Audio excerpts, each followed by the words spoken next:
मैं आपको यह बताना चाहता हूं कि हिंदुस्तान के युवाओं के लिए, आदिवासी युवाओं के लिए, पिछड़े वर्ग, दलित, गरीब, जनरल कास्ट के युवाओं के लिए कांग्रेस पार्टी क्या करने जा रही है। सबसे पहला कदम हमने गिनती की है, हिंदुस्तान में 30 लाख सरकारी वैकेंसीज हैं। 30 लाख। मोदी जी इनको भरवाते नहीं है, बीजेपी इनको भरती नहीं है। सरकार में आने के एकदम बाद हमारा पहला काम होगा कि 90% को 30 लाख सरकारी नौकरियां हम दे देंगे।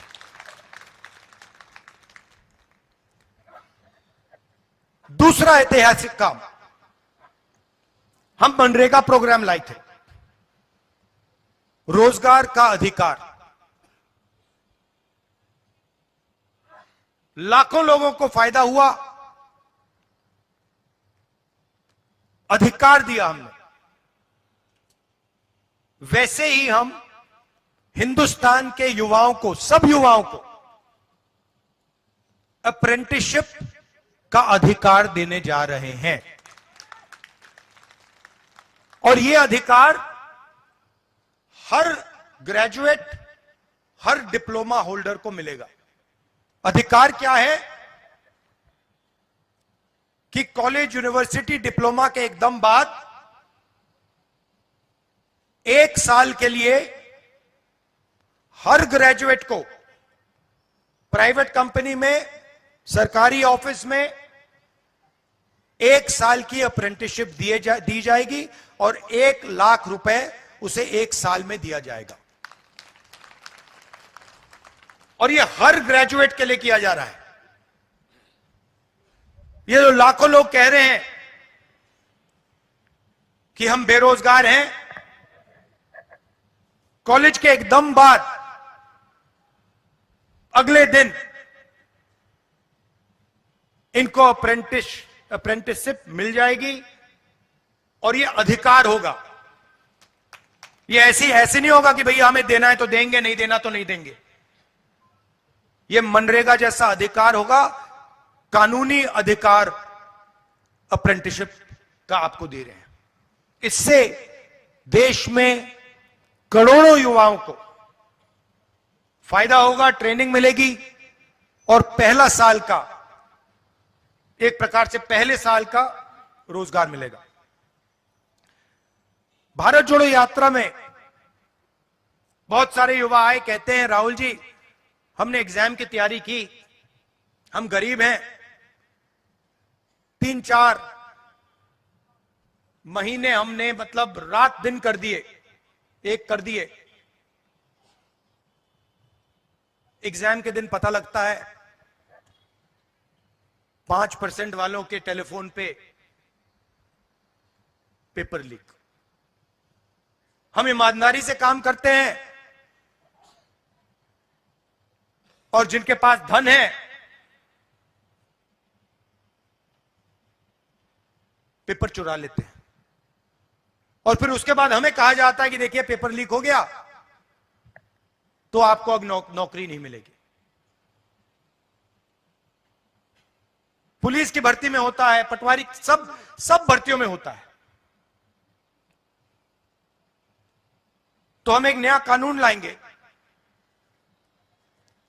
पेपर लीक के खिलाफ एक कानून, जिसमें हम एग्जाम दिलवाने का तरीका स्टैंडर्डाइज कर देंगे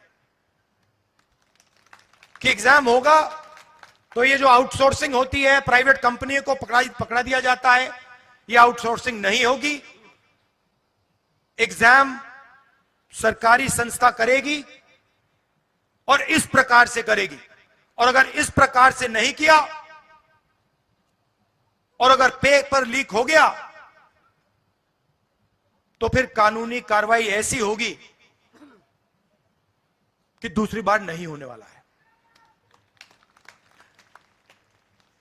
चौथी चीज युवाओं के लिए बहुत सारे युवा उबर, ओला, डिलीवरी का काम करते हैं। इसको अंग्रेजी में गिग वर्कर्स कहते हैं। और राजस्थान में हमने इनके लिए कानून बनाया था, इनकी रक्षा के लिए, इनकी पेंशन के लिए, इनकी सोशल सिक्योरिटी के लिए। जो कानून हमने राजस्थान में बनाया था, वही कानून हम पूरे हिंदुस्तान में लागू करने जा रहे हैं कि जो ड्राइवर का काम करता है, सिक्योरिटी गार्ड का काम करता है, उबर का काम, ओला का काम, ये पिज्जा डिलीवरी जो होती है, ये जो सब युवा हैं, इनकी रक्षा हो, इनका एक प्रकार से पेंशन हो, सोशल सिक्योरिटी हो, और इनको एक दिन में सड़क पे ना करा जा सके। तो इसके लिए हम एक हिंदुस्तान में एक कानून बना रहे हैं। और पांचवी चीज, यह भी ऐतिहासिक चीज, नरेंद्र मोदी जी ने स्टार्टअप इंडिया किया, स्टैंड अप इंडिया किया, मेक इन इंडिया किया, कोई फर्क नहीं पड़ा। वो सारा का सारा 2-3 अरबपति उठा के ले गए। नरेंद्र मोदी जी की मार्केटिंग जरूर कर दी, टीवी पे उनका चेहरा जरूर दिखा दिया, मगर जो युवा हैं उनको ना स्टार्टअप मिला, ना मेक इन इंडिया मिला। तो हमने 5,000 करोड़ रुपए स्टार्टअप्स के लिए एक फंड बनाया है, और हर डिस्ट्रिक्ट में यह फंड रहेगा।